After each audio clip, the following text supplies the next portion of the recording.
ময়মনসিংহে নাসিরউদ্দিন পাটোয়ারির উপরে জুতা নিক্ষেপ করলো। এখন কথা হচ্ছে জুতা নিক্ষেপ কেন করলো তার উপরে? উনি তো একজন জুলাইয়ের যোদ্ধা।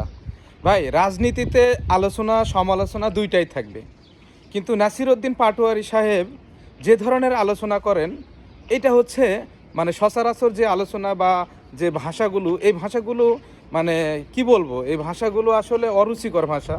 এই ভাষা রাজনীতিতে ব্যবহার করা মানে ভবিষ্যৎ রাজনীতিবিদদেরা একটু সমস্যার মধ্যে পড়বে। যেমন হচ্ছে আপনার হচ্ছে মির্জা আব্বাসের উপরে যে পরিমাণে সে ভাষাগুলো ব্যবহার করছে। শেষ পর্যন্ত মির্জা আব্বাস এখন অসুস্থ, আল্লাহ তাআলা তাকে সুস্থতা দান করুক। কিন্তু নাসিরউদ্দিন পাটোয়ারি সাহেব, আপনাকে একটা কথা বলি যে বিএনপিও একটা দল, এই দেশের সমর্থিত গোষ্ঠী কারণে তারা সরকার গঠন করছে। কিন্তু আপনি আলোচনা করেন, সমালোচনা করেন, কিন্তু আপনি এমন আলোচনা সমালোচনা করেন না যার কারণে আপনাকে জুতার বাড়ি খাইতে হয়, জুতার নিক্ষেপ করে মানুষ। কারণ আপনি একজন জুলাইয়ের যোদ্ধা হিসেবেও আপনি সম্মানের একজন পাত্র।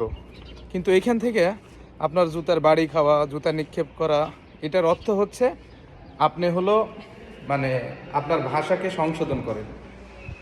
তো আপনার ভাষা সংশোধন করলে আমার মনে হয় না আপনার উপরে আর নেক্সট টাইম কোনো জুতা নিক্ষেপ হবে। সো আপনি নিজে নিজে সংশোধন হয়ে যান।